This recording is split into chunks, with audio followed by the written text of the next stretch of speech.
Bonjour, bon matin. Ah non, vous n'êtes pas obligé de vous taire si rapidement. Moi, vous savez, j'aime ça là, quand j'ai la misère à avoir votre attention parce que vous avez du plaisir d'être ensemble. Comme j'ai du plaisir que je suis content de voir que les gens ont de la misère à rentrer, ça parle dehors. Mais on va parler encore tantôt.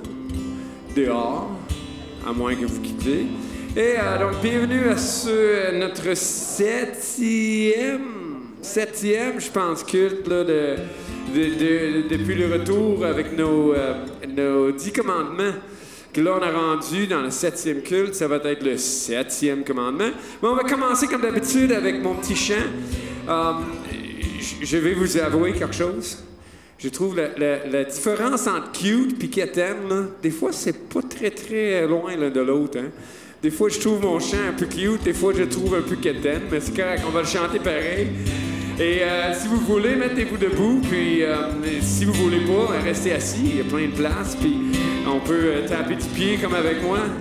J'ai tendance à faire, j'ai tapé du pied. Oh, ouais, Anne-Marie va danser en arrière, parfait. On chante? Je sais pas si on va avoir du... Il va falloir que je mette mes propres paroles. Je le connais même pas, mon chant, moi-même. Je suis un peu comme ça. Est-ce que... Ouais, Paul y arrive. Ça va-tu, Paul? Ça marche? Oui. C'est réglé en bas? Oui, ça. Et on a du monde merveilleux ici à l'église. Là, on avait une genre de dégâts d'eau qui se passait en bas. Puis là, on a envoyé nos hommes qui savent qu'est-ce qu'ils font, qui sont pas professeurs, qui sont capables d'aider. Puis on a réglé ça pour nous autres. Ça coule plus et c'est cool. En tout cas, excusez-moi le joke plate. Là, on chante. La loi de l'Éternel est parfaite. Elle redonne la force de vie. L'Éternel.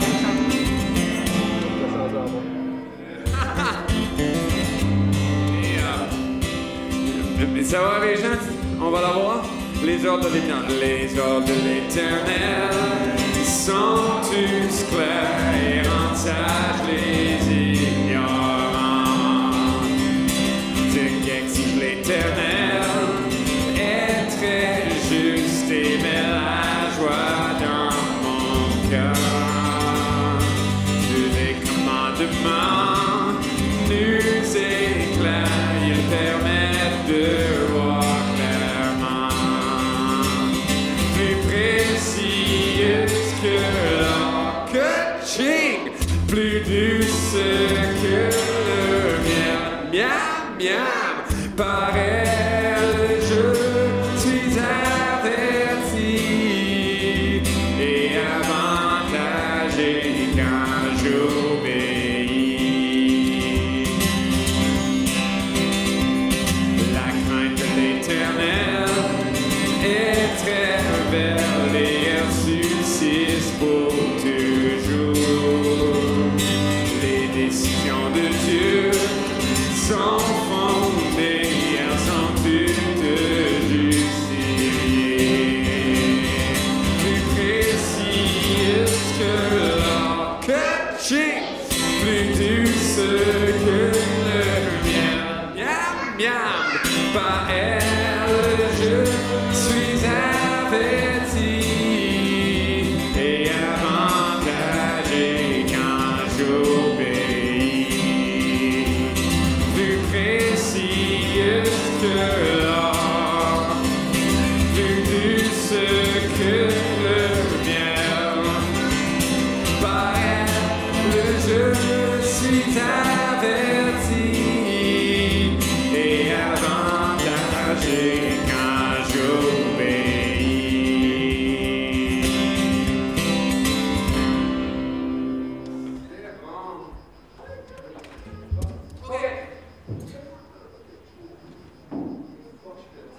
Et comme d'habitude, notre prochaine étape, c'est qu'on va reciter ensemble les 10 commandements, pas exactement tels qu'ils se trouvent dans la Bible, mais comme il se trouve le résumé qui se trouve dans le nouveau catéchisme pour la cité.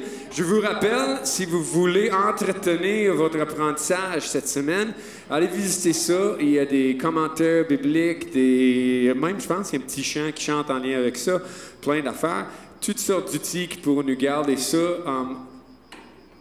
dans l'âme, dans l'esprit, dans la tête, et nous permettrait de nous instruire, puis de en parler en famille aussi. Donc, on va déclarer ensemble, répéter ensemble les 10 commandements, OK? S'il y en a qui se rappellent, on avait trouvé des petits gestes.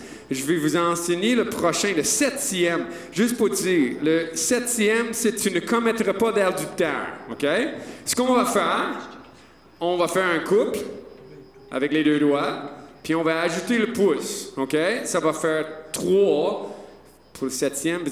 En tout cas, si vous vous rappelez, on avait 1, puis 2, puis 3, puis 4. Ça va... Tu ris de moi?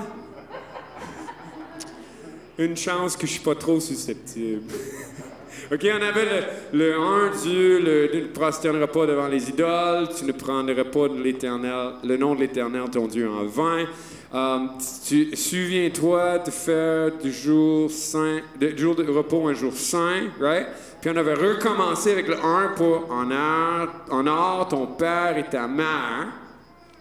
On avait ne commettra pas de meurtre, je pense, avec 2, c'est ce 2 doigts, bang, bang, right? Puis là, au 3, on a un couple qui va se faire diviser par le 3e, pour tu ne commettras pas d'adultère, right? Pour pas briser le couple. Donc, le 2 qui devient de 2 qui se font séparer par l'autre, OK? Donc, on va les répéter ensemble, puis si ça vous aide là, avec les doigts, puis de compter, ça va nous aider à nous rappeler, comme ça m'a aidé tantôt. Right, Sarah? OK, on y va. Donc, on commence au début. L'autre pad juste avant, c'est ça. On y va? Tu n'auras pas d'autre Dieu devant moi. Tu ne te feras pas d'idole. Tu n'utiliseras pas le nom de l'Éternel, ton Dieu, à la légère. Souviens-toi de faire du jour du repos un jour saint. Honore ton père et ta mère. Tu ne commettras pas de meurtre.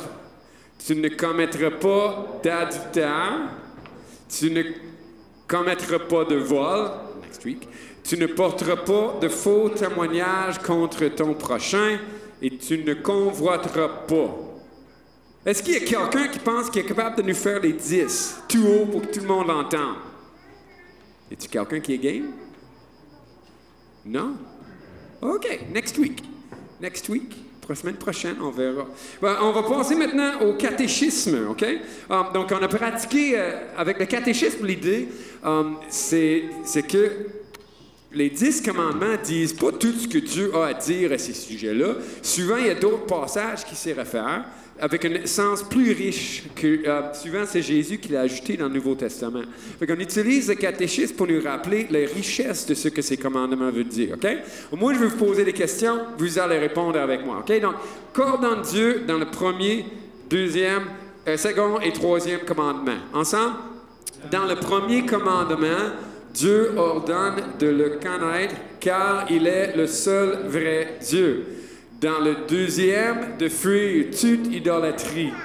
Dans le troisième, d'utiliser son nom avec crainte et respect. Pas pire? OK. Des prochaines questions. Qu'ordonne Dieu dans les 4e et 5e commandements? Donc, dans le 4e commandement, Dieu ordonne de passer du temps, le jour du sabbat, à l'adorer. Dans le 5e, il ordonne d'aimer et d'honorer notre père et notre mère. C'est bon? Lui, on a pratiqué un peu moins, mais ça va venir avec les semaines. Et la semaine passée, on a fait le 6e, on ajoute le 7e. Donc, qu'ordonne Dieu dans le 6e et le 7e commandement? Dans le 6e commandement, Dieu ordonne de ne pas faire de mal de notre prochain, de ne pas le haïr. Et dans le 7e, il ordonne de vivre dans la pureté et la fidélité. Okay? Et ça, c'est notre nouveau pour cette semaine. On répète encore, dans le 7e, il ordonne de vivre dans la pureté et la fidélité. Bon. Je suis content de vous voir ce matin, tous ceux qui sont là. Et on dirait que ça se garnit de temps en temps, de semaine en semaine. Là, ça l'augmente. C'est bien de voir ça. Alors, j'avais deux petites choses à vous dire. Ben, 3. On n'oublie pas, le 30 août, on fait comme une activité, en fait, pas comme, on en fait une activité de repas bénéfice pour Haïti. Et ça se fait tout de suite après le culte. On va ramasser des fonds à travers de ça. Emmenez des légumes, des fruits si vous en avez à la maison. Ça va être mis sur une table. À travers de ça, le barbecue et tout ça. Je tiens à remercier Maurice qui a acheté et monté le barbecue. Ça ne paraît pas monter un barbecue pour ceux qui l'ont fait, là. Tu passes au moins 2-3 heures certains monter un barbecue quand tu réussis le premier coup. Là, je ne sais pas s'il a réussi du premier coup, mais en tout cas, merci beaucoup, Maurice, pour ça. Hein? J'ai pas compris. 30. Le 30 août, donc, dans 2 semaines. Pas la semaine prochaine, mais l'autre. L'autre chose, bien entendu, je suis très content de... Vous avez vu que notre fille Abigail est là. Alors, on est bien content pour ça. Continuez de prier pour elle et pour la maison, pour la période de transition, bien entendu. Il y a une période d'ajustement à travers de ça.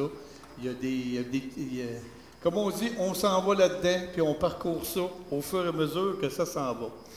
Et j'aimerais souligner, cette semaine, si je ne me trompe pas, elle ne sait pas que je vais le dire, mais je le dis quand même, je pense que Mélina, c'est ta dernière semaine parmi nous.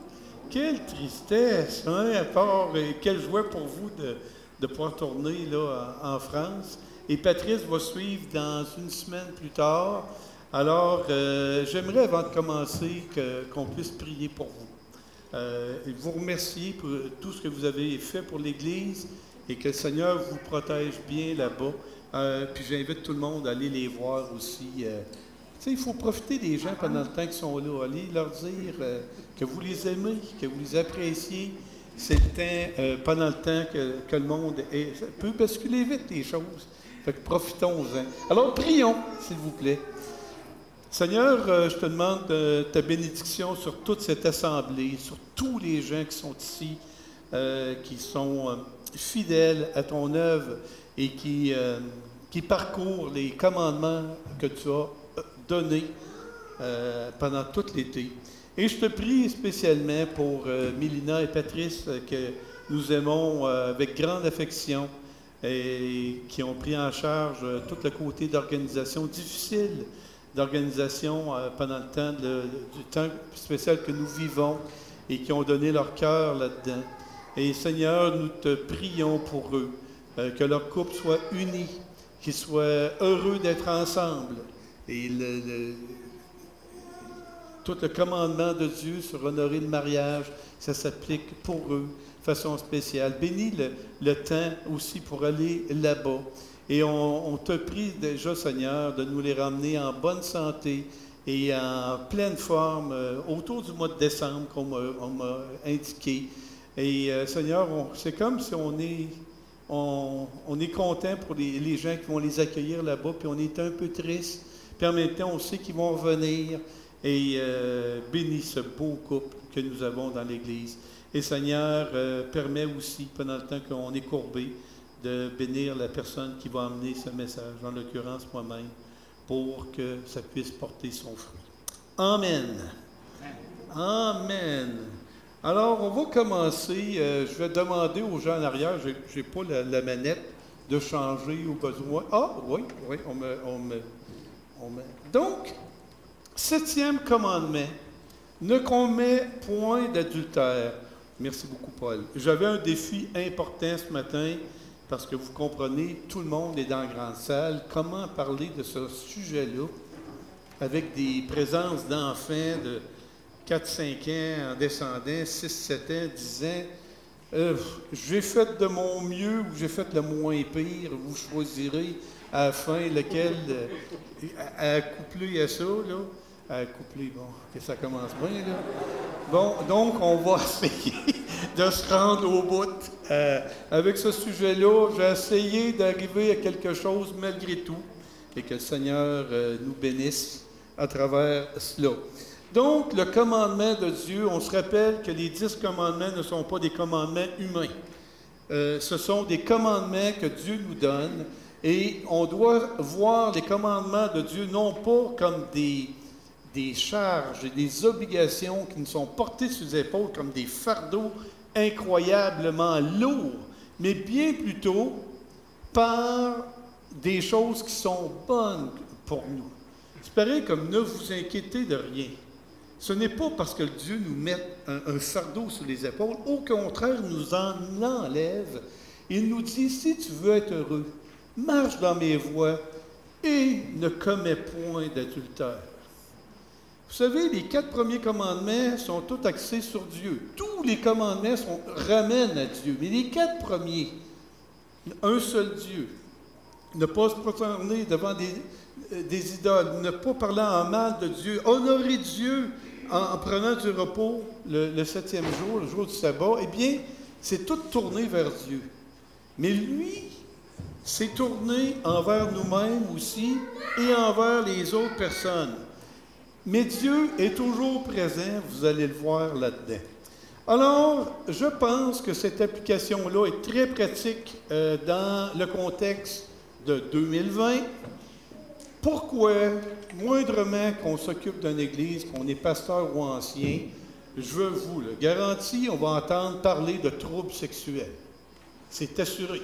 On va entendre parler de ça, des couples qui ont des difficultés. Tu vois, un 3e homme ou une 3e femme, une 2e homme, 2e femme qui se mêlent de tout ça. À un moment donné, il y a des gens qui ont de la misère à rester avec une seule femme. Et ça amène un paquet de répercussions négatives.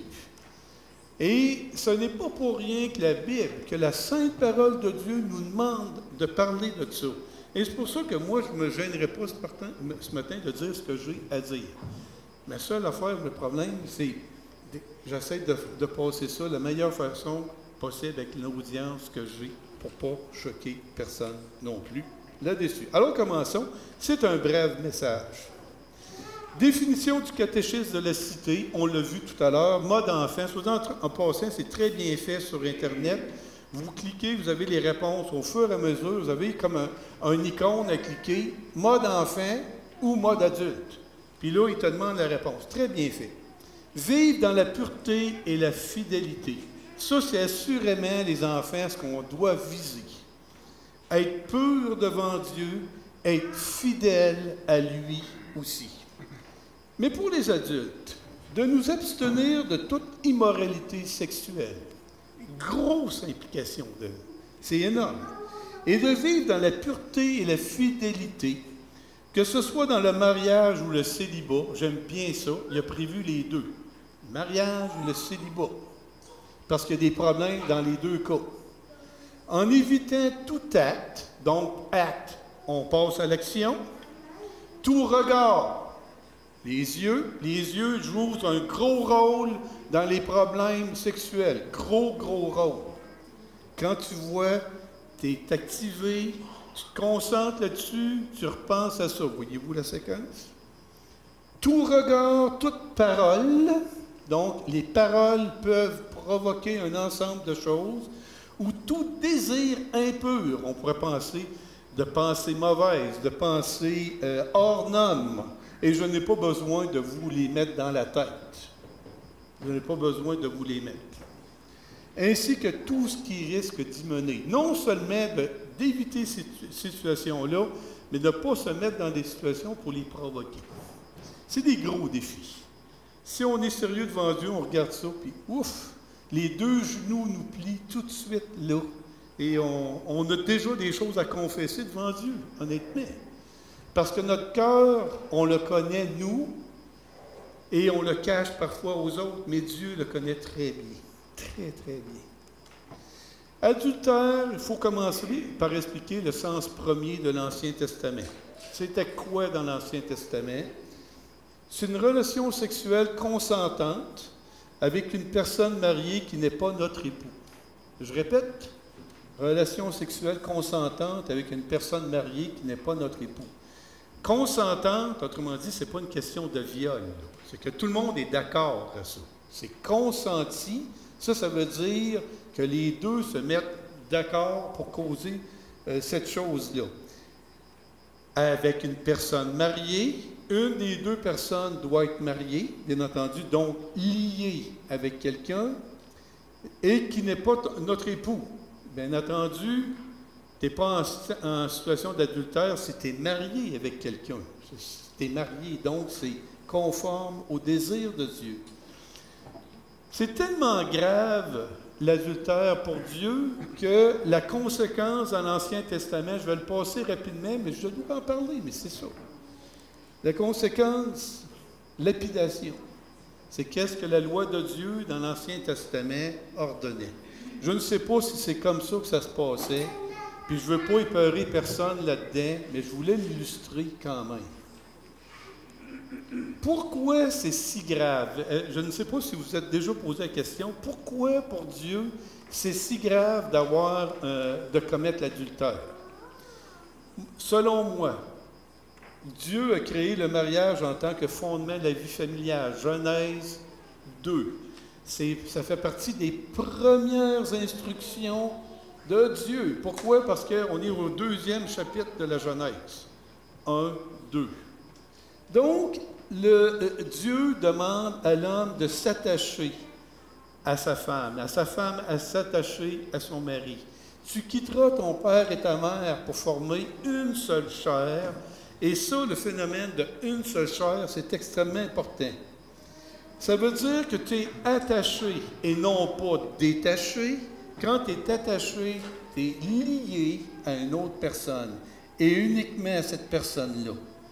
C'est aussi le reflet de dire « Je suis fidèle avec Dieu, Dieu est fidèle envers moi, toi aussi sois fidèle avec la personne avec qui tu es lié. » Donc, c'est ça l'idée. L'adultère se trouve à briser complètement cette notion-là d'honorer le mariage tel qu'institué par Dieu. J'ai maintenant une question pour les jeunes, parce que je veux vous faire participer également. Ma question s'adresse à toutes les personnes, les jeunes ici. As-tu déjà été trahi par un ami? Trahi, tout le monde comprend ce que ça veut dire. C'est quelqu'un avec qui tu avais confiance, il était ton ami, puis il te fait un coup par en arrière sans te prévenir et il te fait mal. Est-ce qu'il y en a déjà qui ont connu ça ici parmi les jeunes, d'être trahis par un ami? Alexis, oui. Y en a-tu d'autres? Oui, il y en a un autre en arrière. Excellent. Un autre, je suis rendu à 3. Je suis presque certain que c'est plus nombreux que ça. Maintenant, j'aimerais vous faire participer. J'aimerais que vous me disiez, sans me raconter l'histoire qui vous est arrivée, comment, les jeunes, toujours, dis-moi les sentiments que tu as vécus d'être trahi. Même ceux qui n'ont pas levé la main tout à l'heure, vous pouvez lever la main présentement. Oui, Annabelle, tu commences. La peine. Très bonne réponse. On continue. Alexis. Être fâché, la colère, j'ai donc la peine. Vous voyez, 2 sentiments opposés. Un, je pleure, l'autre, je suis fâché. Myriam. Être déçu, ça revient pas mal à être la peine, donc une déception.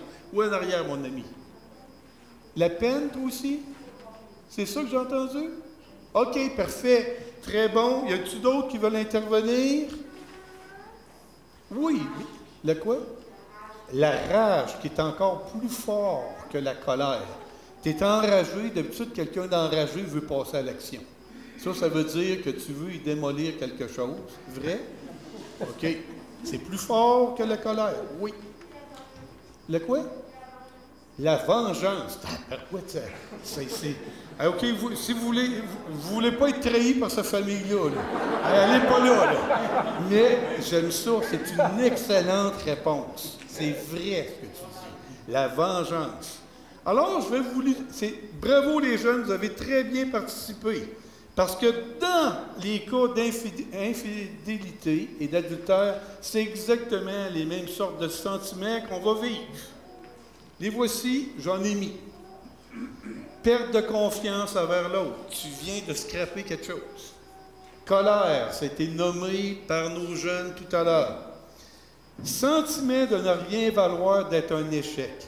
Combien de personnes qui ont vécu l'adultère se considèrent comme les moins que rien de l'univers. Des poussières à peine sur le plancher, même pas de la poussière, ils se jugent extrêmement comme rien. Ça me fait de la peine de dire ça, mais je sais que c'est vrai, ce que je dis. La chicane, ça provoque des chicanes. Je n'ai pas marqué déception, c'est clair que la déception là-dedans, puis la peine qui est là. Et ça amène immanquablement des bris de relations. Parce que la confiance n'est plus là. Pourquoi je continuerais de parler à cette personne-là? Je suis comme ça. Donc, conséquences épouvantables. Oui, vas-y, ma chère. Oui.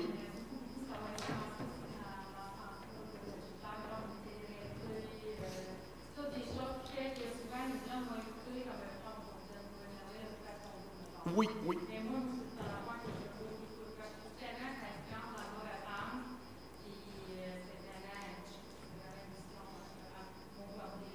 Bon, Valérie, c'est un excellent point. On en a reparlé tout à l'heure. Tu fais bien d'en parler. On va revenir à ce point-là en complément. L'adultère, qu'est-ce qui se passe dans le Nouveau Testament? Jésus va plus loin que dans l'Ancien. Il rajoute une couche parce que l'Ancien Testament émanait la loi, mais avec Jésus, il en explique le sens. Il l'accomplit. Matthieu 5, 27, vous avez appris qu'il a été dit « Tu ne commettras point d'adultère ». Mais moi, je vous dis que quiconque regarde une femme pour la convoiter a déjà commis un adultère avec elle dans son cœur. On est passé d'un acte à un cœur. C'est-à-dire que Jésus va plus loin. Il dit « Si tu penses que tu es correct, parce que tu ne couches pas avec cette femme ou avec cet homme-là, mais que dans ta tête, c'est comme ça. » Puis remarquez où que ça commence. Ça commence par le regard. Regarde pour la convoiter. Soyez-en passés, c'est important pour moi de vous dire quelques petits points là-dessus. Si tu vois une belle femme ou tu vois un bel homme, c'est correct, là. Tu ne peux pas te boucher les yeux tout le temps, là. Mais si la pensée continue là-dessus, puis tu commences à te remplir ses formes, comment il est fin, puis tout ça, c'est là que tu franchis la ligne. Et c'est une ligne que Dieu ne veut pas que vous franchissiez. Tout à l'heure, je vais vous donner des moyens concrets pour comment vaincre ces affaires-là. Mais Jésus va plus loin, c'est clair et net. Et j'aime que Jésus ramène les choses à un cœur. Donc, Jésus va plus loin, ça nous ramène à ce que j'ai expliqué tout à l'heure.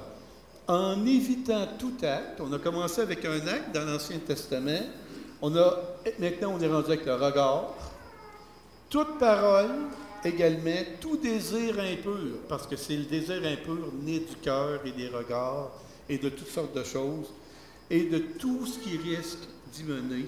On va devoir faire attention à tout cela. Autre forme de péché sexuel, j'aimerais en parler rapidement, parce que ça fait aussi un peu partie du concept d'adultère. Et là, je me limite, parce que quand j'ai commencé à penser à ça, il y en a tellement de péchés de nature sexuelle, mais j'ai décidé de me limiter dans le thème de l'adultère, si on peut dire, et d'y aller avec entre hommes et femmes adultes. Donc, j'ai évité certaines zones pour garder ça raisonnable comme thème. Relations sexuelles hors mariage, ça c'est clair. One night affair, tout le monde connaît ça. Lors des fréquentations, concubinage, donc de vivre ensemble, s'être marié, et la prostitution. Ce sont toutes par exemple, un homme qui s'en va voir une prostituée, c'est certainement pas ce que Dieu veut pour votre vie. Et tout ça, je suis convaincu que c'est lié à l'importance que Dieu accorde au mariage, qui est très, très grande importance. Toutes ces choses-là vont vous faire mal à court terme ou à moyen terme. Et on ne saurait ici, dans la Bible, bien entendu, on expose qu'est-ce que la Bible dit, parce que dans la société, ils vont vous dire, ben voyons, tout ça est correct. Tous, dans la société, ils vont dire, ben oui, amen à ça. One night affair, ben oui, amuse-toi un peu. Lors des fréquentations, voyons donc, tu vas attendre la journée de ton mariage, qu'est-ce que c'est ça? Ça n'a pas de sens. Concubinage, tout le monde le fait, envoie donc, il n'y a plus personne qui parle même de concubinage. Moi, j'en parle. Et la prostitution, c'est quasiment légalisé maintenant. Mais dans un esprit chrétien, c'est pas la bonne direction. Relations sexuelles à plusieurs. Il y en a qui vont dire, on va rester mariés, puis on va s'autoriser de rentrer quelqu'un d'autre dans le portrait. Vous savez, qu'est-ce qu'on a illustré? Je ne savais pas, les deux, Guillaume, puis tu as le troisième. Alors vous pensez que le couple va tenir une patente comme ça? En moins de... Non, ça n'a pas de sens. Donc, c'est le mariage qui est la belle chose devant Dieu. Comment éviter les péchés sexuels? C'est le côté pratique de l'enseignement de ce matin. Si on est marié, puis après ça, on va passer à tout le monde. Si on est marié, s'attacher à sa femme, son mari. C'est qu'est-ce que Genèse 2 nous dit? Attache-toi à ton époux. Garde-le comme très précieux. Ça va éviter bien des problèmes. Proverbe 5,18 donne quelque chose de bien intéressant. Souviens-toi de l'épouse de ta jeunesse. Vous savez, la vie, à un moment donné, nous magane un peu. Les cheveux blanchissent, on prend du poids, on prend des rides. Puis à un moment donné, il n'y a rien qui interdit, selon la Bible, de se souvenir des premiers jours, puis des premiers instants. Puis c'est tout à fait ce qui est correct, ça. Mais on n'en parle pas souvent, mais moi, je pense que c'est tout à fait dans l'esprit de Dieu de faire ça. C'est concentrer sur ton épouse et ton époux et jouer son rôle dans le couple. Nous avons ça dans Éphésiens 5. Si vous avez un couple dans lequel chacun est soumis les uns avec les autres à l'autre, le mari aime sa femme avec sincérité, avec force, eh bien, ça va éviter bien des problèmes. Comment éviter les péchés sexuels maintenant pour tout le monde? Parce que ça l'implique. Donc, les gens mariés, les célibataires également. Attache-toi à Dieu en particulier par l'objet de tes pensées. Philippiens 4,7. Que tout ce qui est honorable, etc., soit l'objet de tes pensées. Garde tes pensées en Jésus-Christ. Être patient, s'attendre à Dieu. Je sais que ça fait cliché, mais c'est tellement vrai. Est-ce qu'on a besoin de se marier tout de suite? Est-ce qu'on a besoin de se lancer là-dedans? Moi, je recommande à mes enfants un garçon pas avant 20 ans, même avant de fréquenter. J'en surprends quelques-uns, mais je vous dis qu'est-ce qu'on fait à la maison. Même les filles, moi, ça ne serait pas avant 18 ans, pas avant. Moi, parce qu'on manque de maturité à travers ça. Bien entendu, il y a des situations particulières avec ça, mais ça mérite le temps de prendre son temps, de choisir la bonne personne. Détourne le regard. Détourne le regard.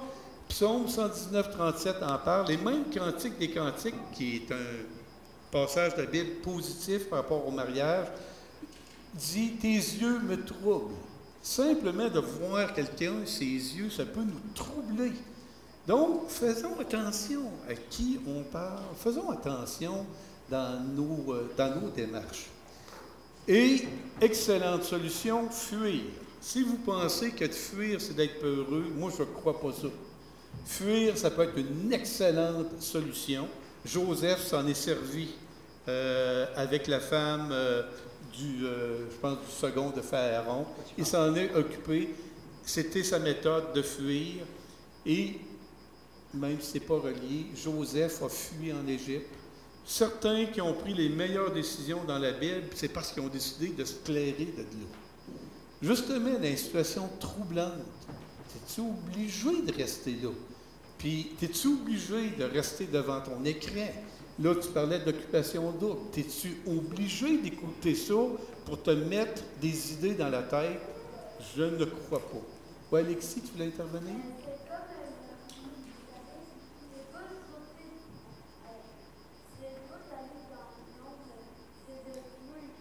OK, c'est un peu ne pas aller dans le monde, mais de fuir le monde. OK, bien, il y a une chose qui se relie à ça. On peut fort bien décider de fuir, et quand ces choses-là arrivent, je pense que ça peut être très pertinent. Je suis au courant de certaines affaires qui se passent dans les milieux de travail également. Faisons attention à ça. La proximité au milieu de travail, tout d'un coup, oh, il est donc bien fin, puis il est donc bien belle, parce que tu la vois dans ses meilleures conditions. Tu ne vis pas 24 heures sur 24. Faisons attention à tous ces éléments-là. Je pense que vous le savez très bien, parce que le côté sexuel, c'est très, très fort. Maintenant, les mauvaises excuses pour terminer. Je suis un gars à femme. Ça n'a pas de bon sens. Il y a des gens qui... Ben moi, je suis faite comme ça, moi. Je suis un gars à femme. Moi, c'est normal, j'ai plusieurs femmes. Mais non, en réalité, à peu près tout le monde des gars sont des gars à femmes, sauf les homosexuels.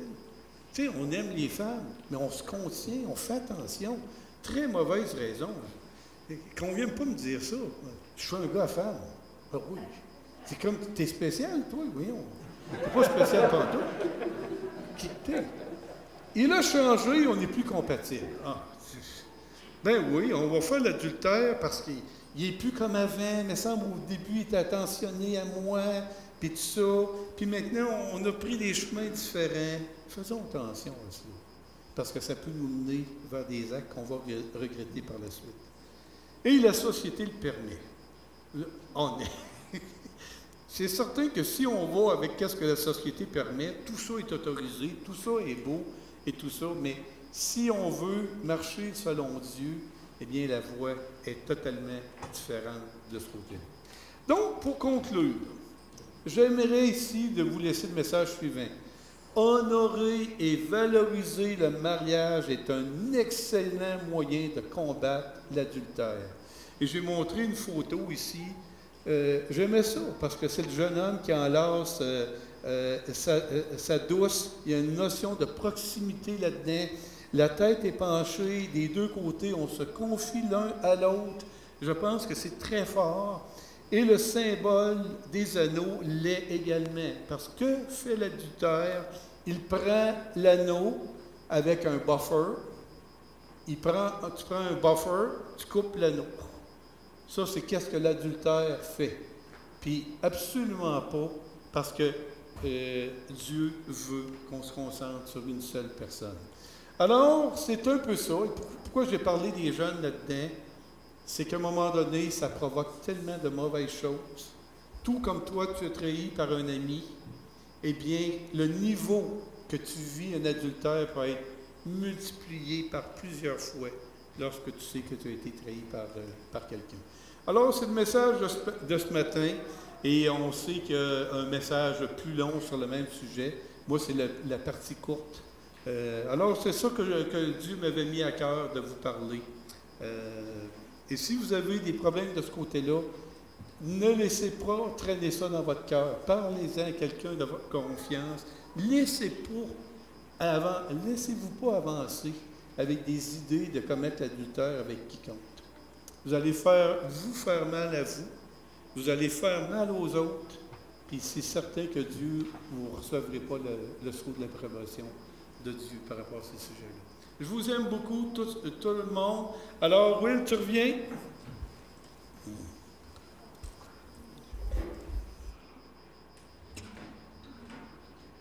Comme Yvon a mentionné, sur YouTube déjà, je pense, le message de Patrice. C'est Patrice qui a prêché cette semaine. Je pense que c'était la première fois, ça se peut-tu? Oui, c'est la première prédication disponible sur Internet déjà sur le même sujet. Je vous invite de l'écouter. Puis, je veux rappeler deux choses avant de commencer le chant. Donc, qu'ordonne Dieu dans le 7e commandement? Il ordonne de vivre dans la pureté et la fidélité. Je trouve ça intéressant, Yvon, qui a commencé par mentionner que les 10 commandements, c'est pas une gang de règles qui nous briment. Le chant qu'on va chanter, c'est parfait, ça nous donne la force à vivre, ça rend sage les ignorants, ça met la joie dans le cœur, ça permet de voir clairement. La loi de Dieu est une bonne chose. Puis c'est par la foi qu'on le voit, c'est par la foi qu'on le vit, et les bénédictions de Dieu qui viennent par ça. Par elle, je suis averti et avantagé quand j'obéis. Chantez avec moi, puis après ça, Fred va venir avec nos instructions de départ. La loi de l'Éternel est parfaite, elle redonne la force de vivre.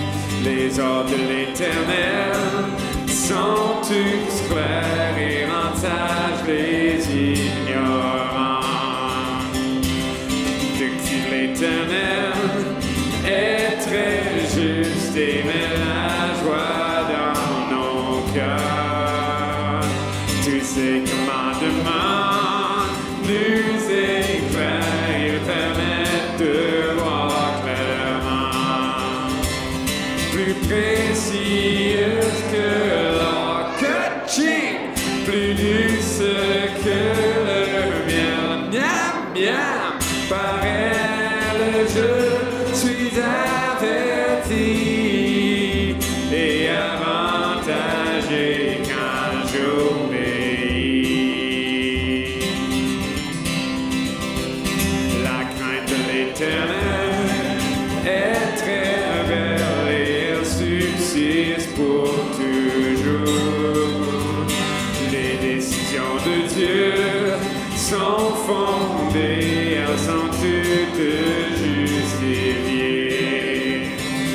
Plus précieuse que l'or, que ching, plus douce que le miel, miam, miam, par elle je suis averti et avantagé quand j'obéis. Plus précieuse que l'or, que ching, plus douce que le miel, miam, miam, par elle je suis averti